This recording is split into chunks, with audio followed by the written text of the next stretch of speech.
If we look at our lives, all of us, we will see that there's been some sort of divine guidance that has happened to us in all the major events in our life. Because it's all done divinely. The whole lot of it is divinely, not determined, but divinely directed. And everyone is divinely directed, only we have got into the habit of introducing another world that's not divine, of anxiety, stress, wanting, hoping, wishing. All those things get in the way of our ability to see that in all the big things in our life, we are divinely guided.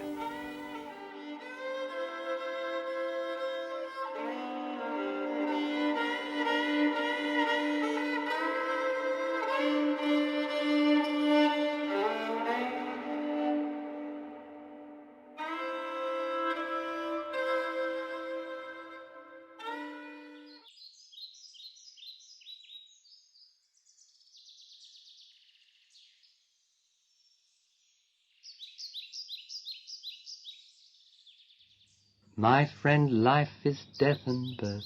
My friend, life is the whole wide earth. My friend, life is sorrow and a tear. But my friend, life does not know fear.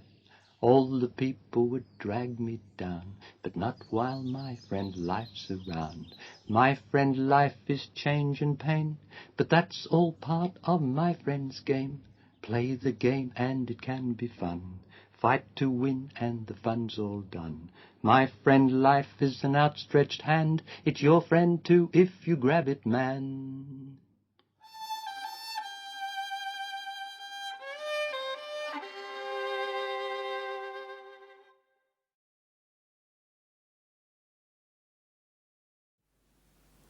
My mother was a Pisces, soft-hearted, caring, loving and intuitive. Even for a mother, she loved me with an extraordinary devotion. Throughout her life, she put my welfare first. She never asked me for anything, and when sick would only tell me afterwards. My dad was a cheery man, never moody despite his financial and job difficulties, and was always whistling around the place. My dad, like my mum, was always good to me. I don't have any memory or sense of his ever having hurt me.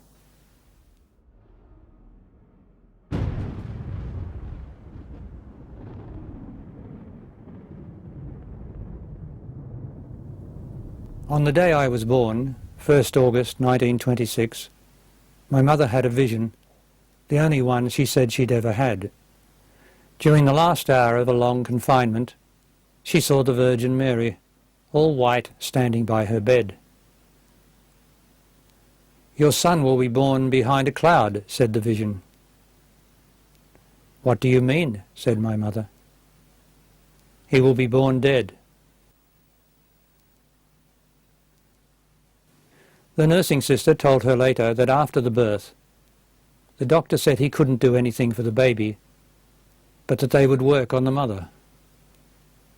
My mother later said, knowing what I'd gone through, the sister said she couldn't bear to tell me my baby was dead. So she got hold of him, hung him up by the legs, swung him around and breathed down his throat. She put a drop of whiskey on his tongue with her finger, and he breathed. To me now, the vision symbolizes much more. I was indeed born behind a cloud or dead.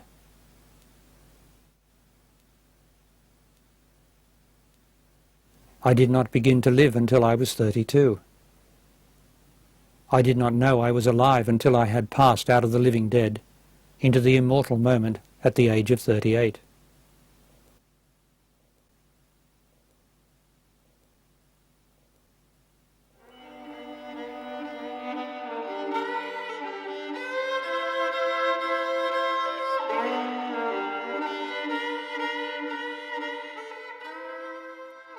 Earthman, my death and birth man, knower of all but yourself, you are trapped in a terrible illusion that begins with the conclusion you are the body. It is not so, but you do not know any more than you can stay and go, because you do not know or go now. One day you will, and when, it will be now, not then. Man lives for knowledge. His life is the pursuit of knowledge. He is knowledge, born on an ache for knowledge, a struggling pain to know. Man's life quest for money or success, to own a house or to possess anything outside himself, is a striving not for the object but for the knowledge it is his. He can never own the thing, child, house, car or diamond ring. It is his body's. His sole gain is the knowledge, and that only to his satisfaction, itself a mere contraction of his fluctuating knowledge.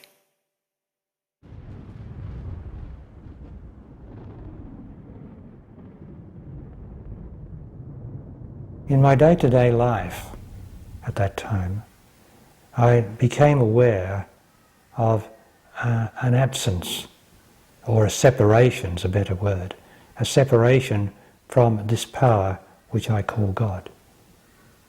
And that grew and grew in me until I would weep.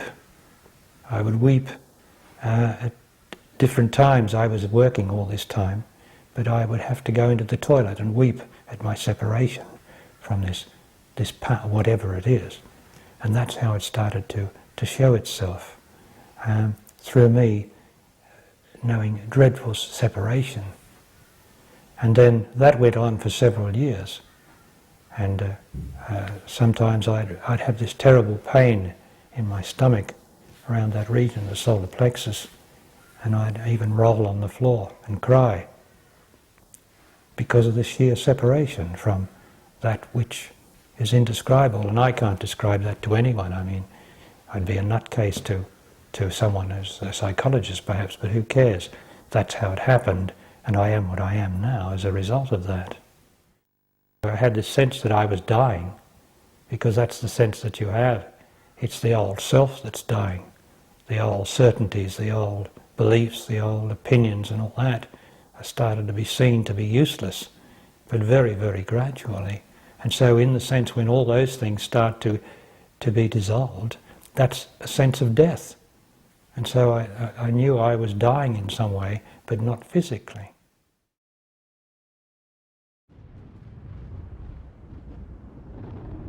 Goodbye, old friend.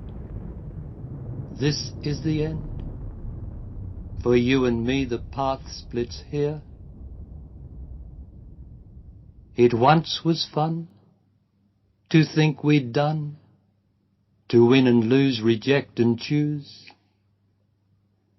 But as the youth discards the toy, dearest possession of the boy, we're through.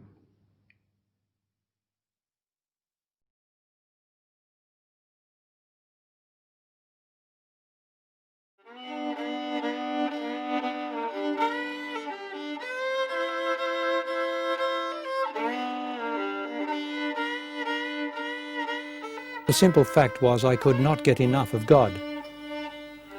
And when the divine energy came in brief moments between my awful longing, I was radiant to myself.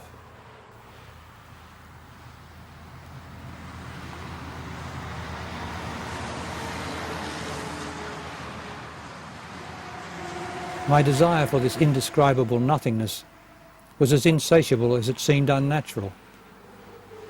For a long time I was literally God-mad. Yet it didn't affect my working life, mostly because it was a positive expression. I worked with my passion for God, in my passion for God. I did everything for God. I lived for God.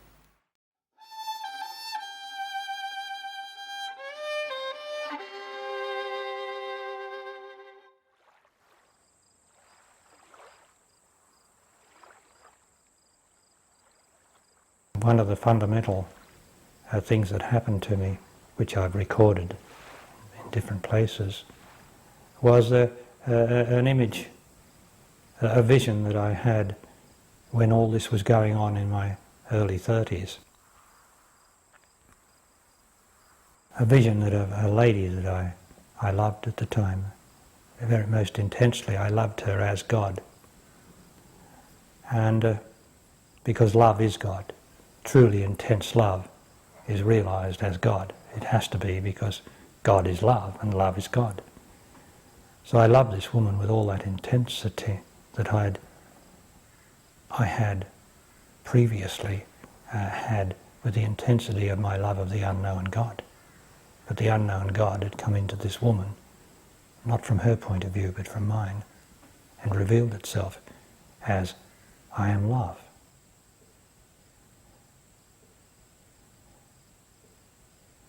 And this vision, in this vision, she appeared in front of me, and she walked towards me. And as she walked towards me in the vision, something fell away from her. That was very important, that something fell away from her. And I immediately exclaimed, "It is the Lord." Because in those days I used to use the word Lord for God. "It is the Lord." And the vision replied, "Of course it is I. Every one is this fundamental thing behind the appearance." And I suspect that what fell away from her was her attachment to existence. In the vision I'm talking about, what had to fall away was the ignorance that we all have in us for the true Lord, the reality of what we are, to be revealed.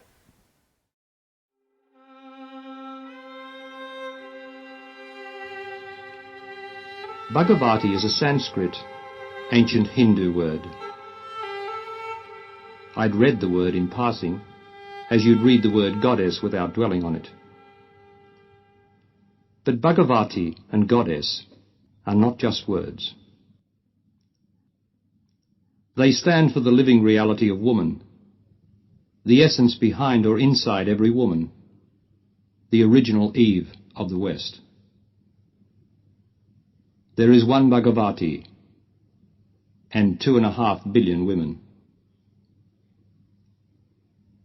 Every woman's longing is to realize this essence of herself, and every man desires her beyond all else.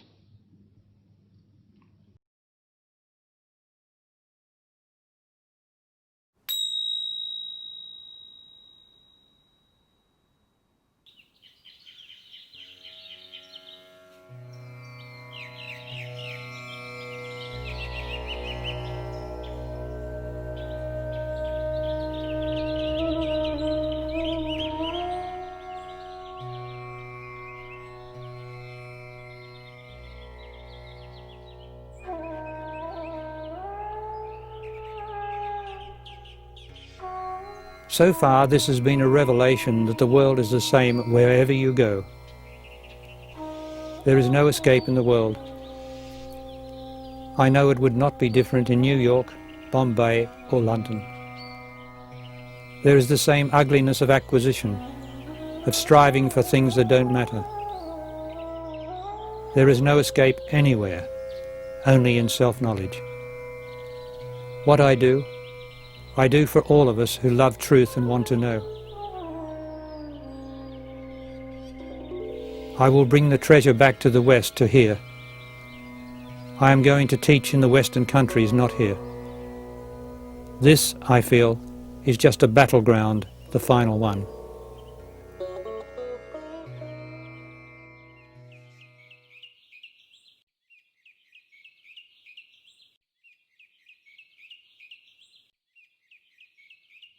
I must go where the tall trees grow, where the giants stand alone.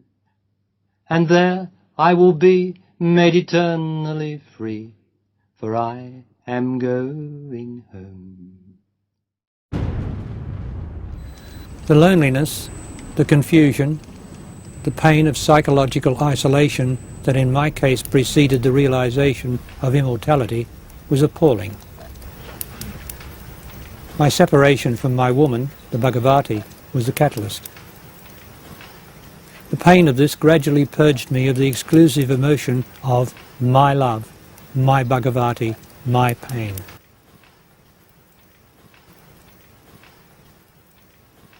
I seemed to have an inexhaustible supply of this personal, possessive emotion.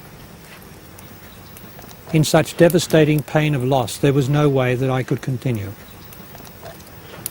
The sense of imminent death, fear, hopelessness and being deserted, as well as the inner emotional spasms, continued for 8 weeks. There followed 3 days of astonishing confusion and uncertainty. I was adrift. I had no will. On the 3rd day, I realized I was dead.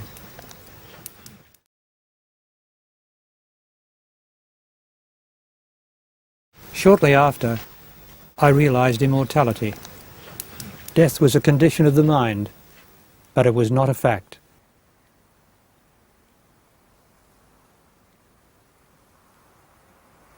I had somehow passed through the condition, and now I was exultant, filled with the joy and knowledge that I was actually one with the life in nature, with every living creature and living thing.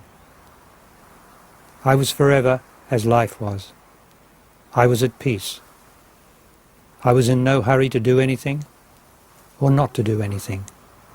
I was choiceless. I was free.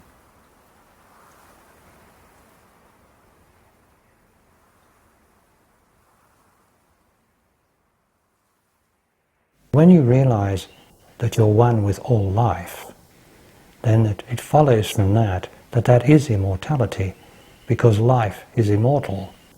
Life never disappears. Life forms disappear. The grass dies, the trees die, people die, but the life behind it doesn't die. And when you realize that you are one with all life, it endures, it's an enduring thing. That's what realization is. Realization is different to insights. Insights is a sort of passing thing, but realization endures, and you're never the same again after realization. So being one with all life, realizing that, gives you the knowledge that of immortality, that you cannot die, and that no one and nothing can die. But every life form, a form of life, must die.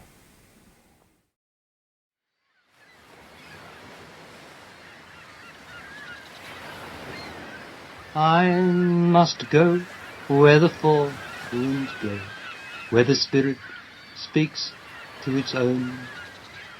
For now I am free like the wind I must be, and help the others home.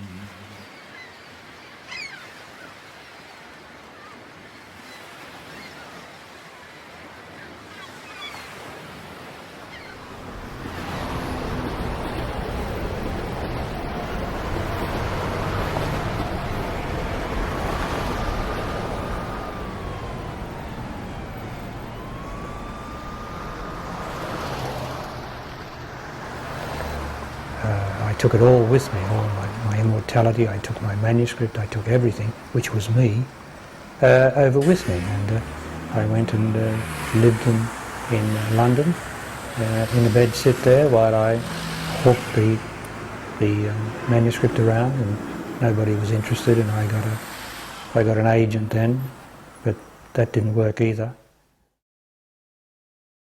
And but all the time I was just living my life, which is the only thing you can do, is live your life according to your knowledge, according to what you do. So the whole thing about realization to me is that you are very ordinary. You might have had an extraordinary, you might have extraordinary knowledge, but your life is very ordinary, because if you go around posing as something, then you're just not, it's not realization. You're just an ordinary man with probably an extraordinary knowledge which comes to the fore when it is needed. And if it's not needed, you just do what you do. But you do things without anxiety anymore. You do things without stress and strain, as it were. because that's been put to rest by the knowledge that there is no death. For the main reason that we are anxious is because psychologically deep in our makeup we are afraid of death.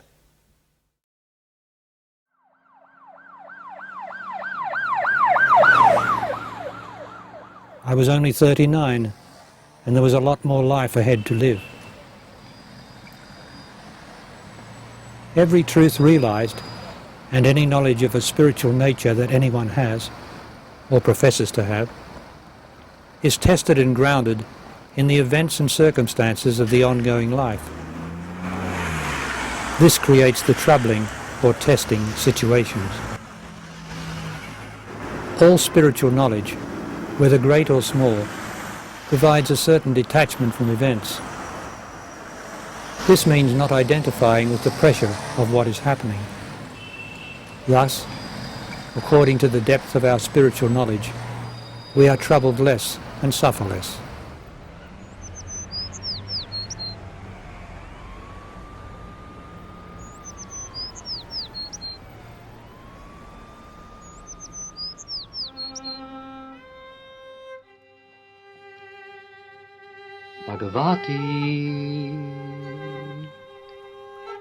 Bhagavati,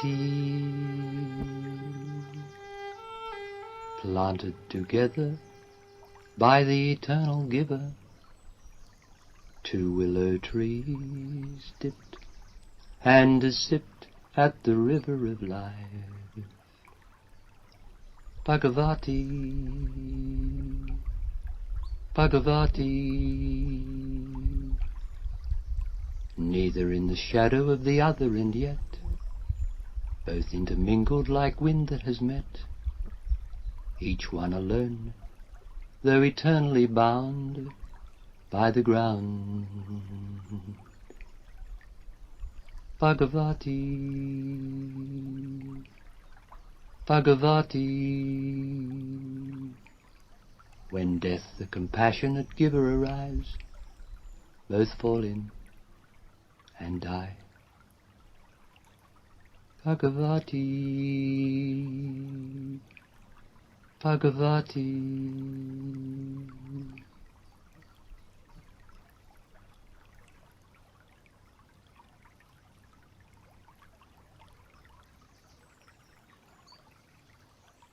So my love of Julie was right on time. She was waiting for me in her own way. And so we came together. And her incredible love of God and her incredible love of me, because she saw me. She saw something inside of me which represented God to her, the God of love.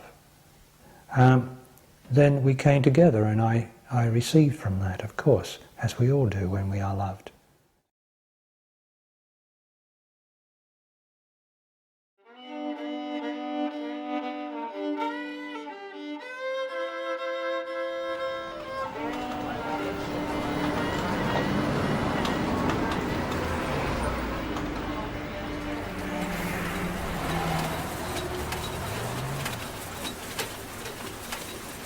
A young man, Julie's age, joined the sub-editor's desk at the London Evening News, where I was employed.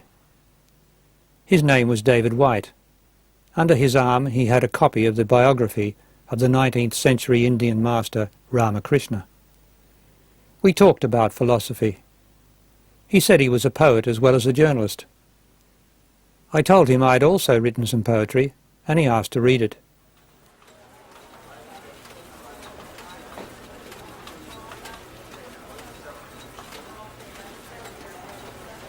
After that we met and talked nearly every lunch hour for a couple of weeks.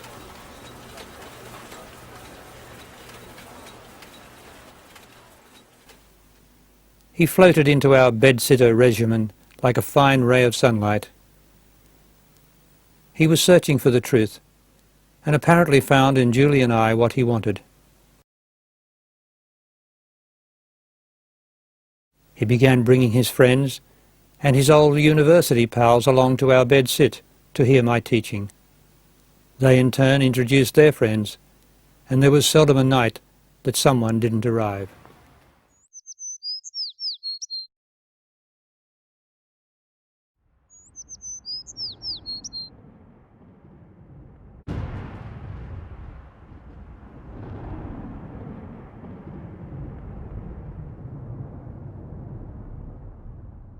Well, one of the great climacterics in my life was the realization of what I call the transcendental.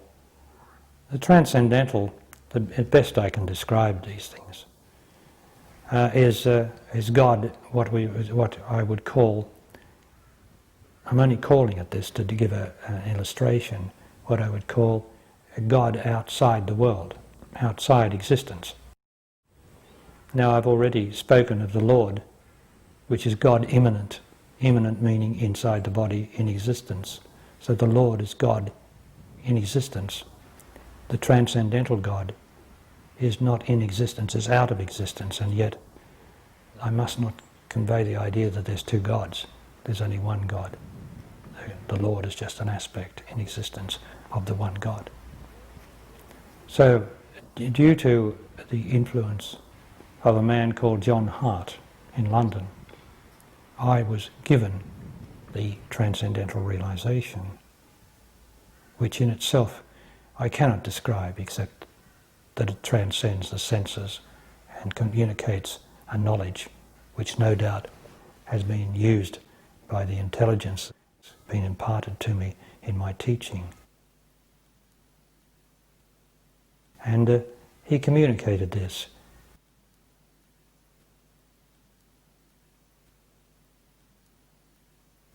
He was there long enough to give me this greatest of gifts, which can only be, you've got to have a trigger in the external world, as I've said. And John was the trigger, and also the power that came through him from the intelligence of the transcendent came through him and affected me and changed my life and my whole knowledge and everything over a period of 3 weeks. This happened.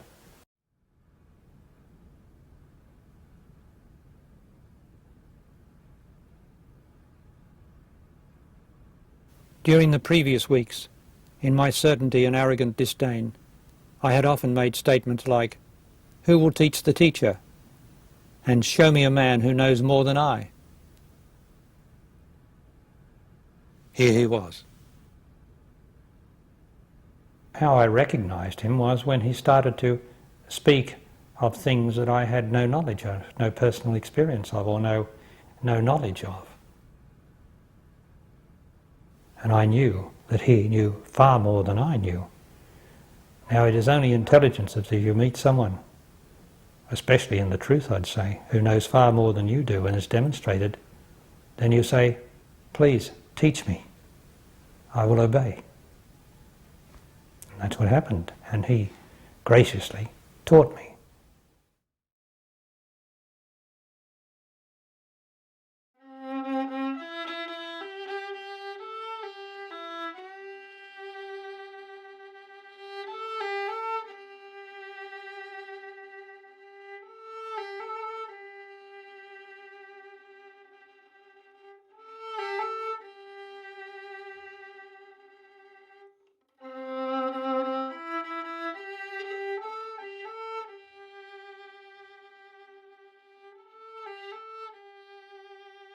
There is only one truth, and that truth is the origins of mankind's existence, your existence. I am going to tell you that truth. But I must warn you, it is almost impossible to tell the truth in this existence. First, because the truth is unacceptable. Second, because it is unbelievable. By unacceptable, I mean it will be automatically rejected without profound reflection. By unbelievable, that it will be regarded as fiction. In both cases, the truth will fail to trigger the awakening, the fundamental change that should follow the hearing or reading of such extraordinary information. And the world will go on asking, "What is truth?" and never stopping to listen for the answer. However, among a very small number of the Earth's population at this time, the truth will have a profound effect, which is the virtue in telling it. And the seed of it will grow in the human subconscious, to become in generations ahead the root of a more enlightened struggle by man to overcome his ignorance by realizing the truth of himself.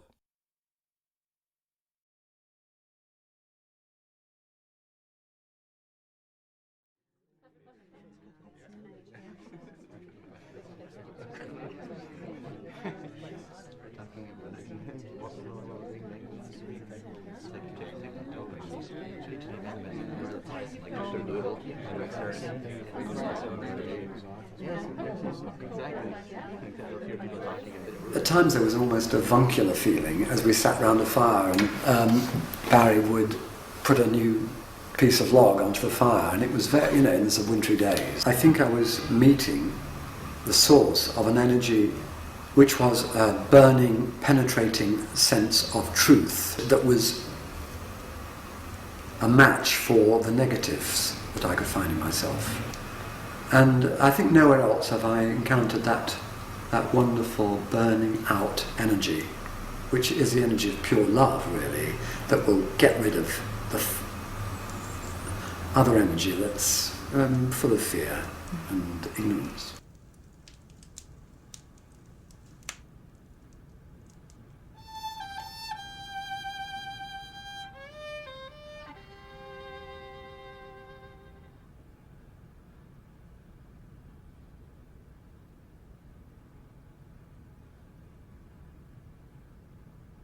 I first came across or heard of Barry Long when I was living in London, and a friend of mine was going to see him in Highgate and came back with tales of this provocative figure who was having quite an influence on his life at the time. I remember reading the meditation book, and that had an extraordinary effect on me.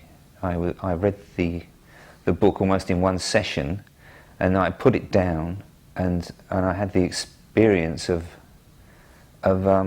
not having any mind or any thought for the first time in my life. It all just stopped. I put the book down and it just stopped. I mean, it's still with me.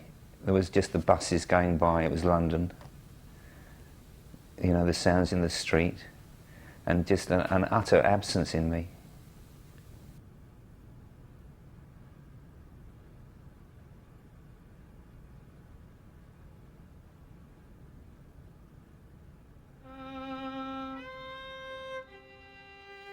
Well, Julie, as she had such a great impact on my life, when I met her and our life together,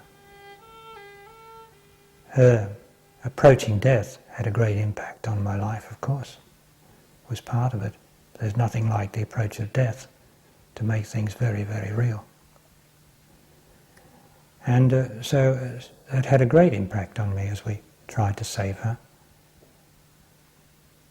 Of course, she died from breast cancer at the age of, I think it was 40. And I served and did best I could to save her.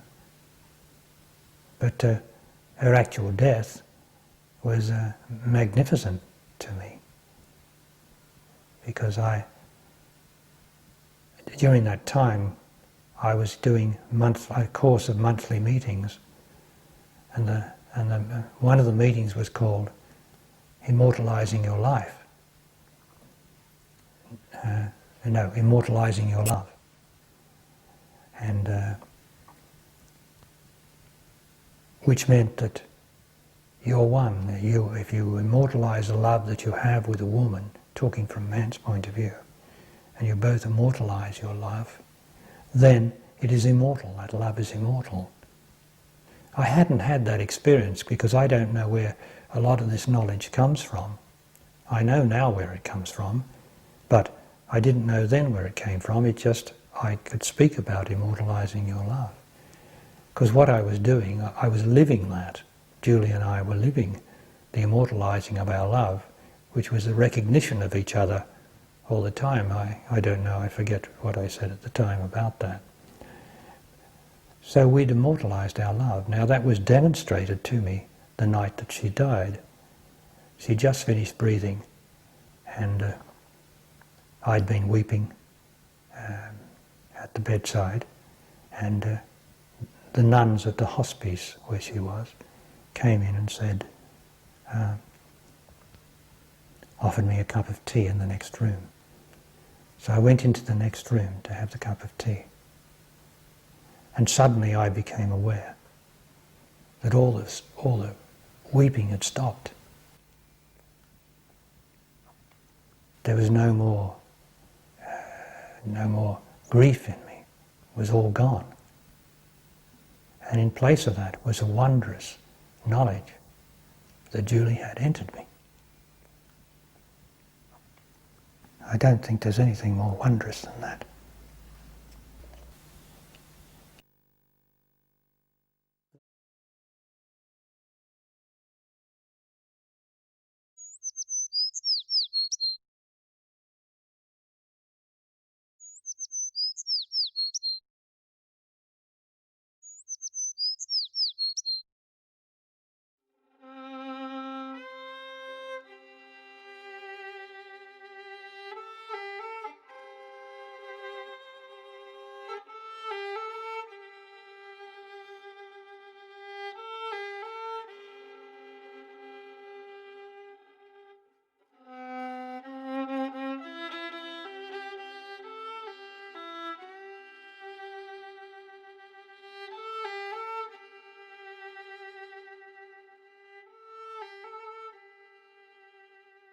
The love of Julie, when Julie died and that love entered me, is now goes forward, and here it is in Sarah and I.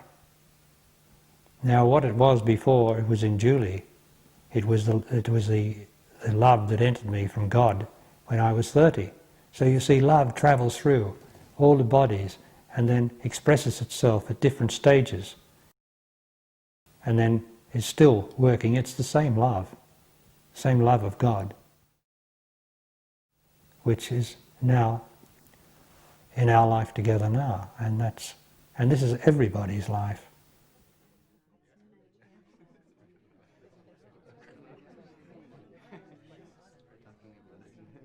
There's no different loves. It's always the one love coming through the different bodies, and it is the love of God. It's the love of the unknown, the indescribable, which is what love is. Although it comes in manifested bodies, and it's very difficult for us here to see that it is the one love, always evolving, always getting more experience, and through that experience becoming more real in some way that this living is about.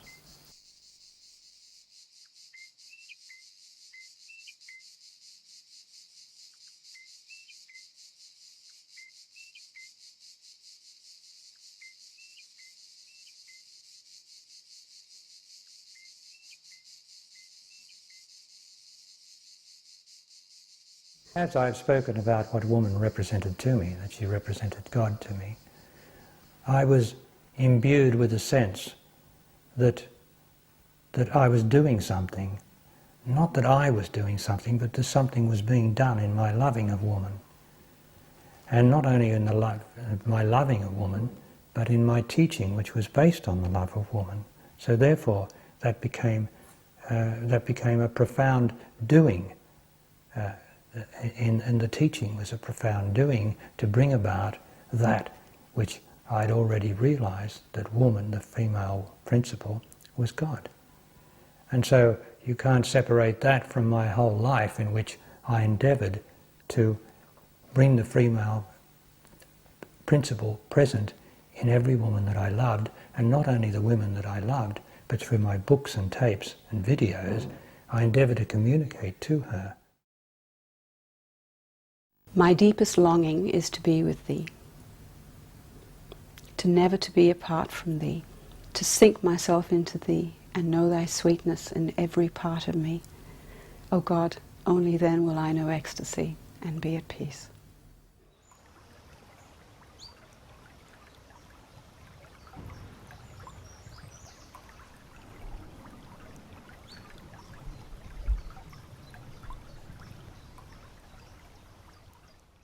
There's no doubt that I'm in the last stages of the process of living. Not the final stage, apparently, but that's where I am. Now, I do not fear this physical death, because I know that I am life and that I am one with all life. So while there is life, I cannot die. And even in death, it is my perception or knowledge that life still is. So I don't have this fear, which I understand in people who haven't had such knowledge revealed to them. I understand the fear of death if it's there. But I think at the time of death, there's no fear.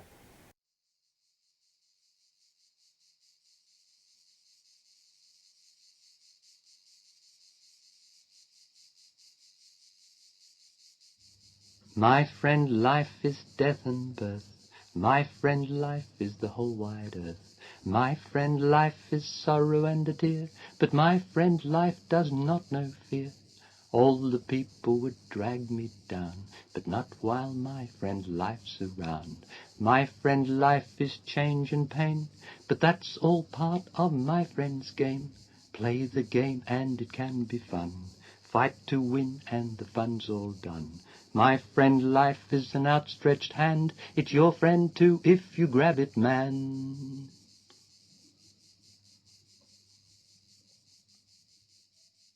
Adios, adios, adios.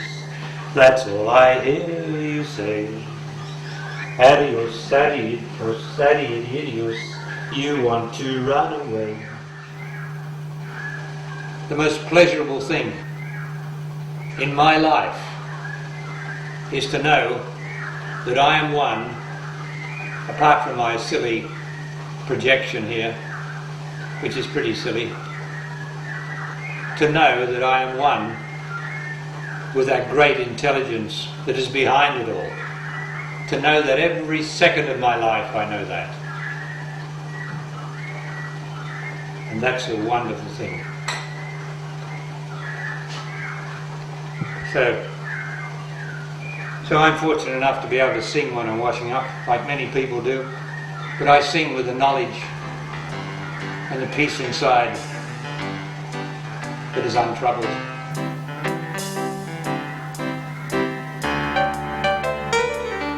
My friend, life is death and birth.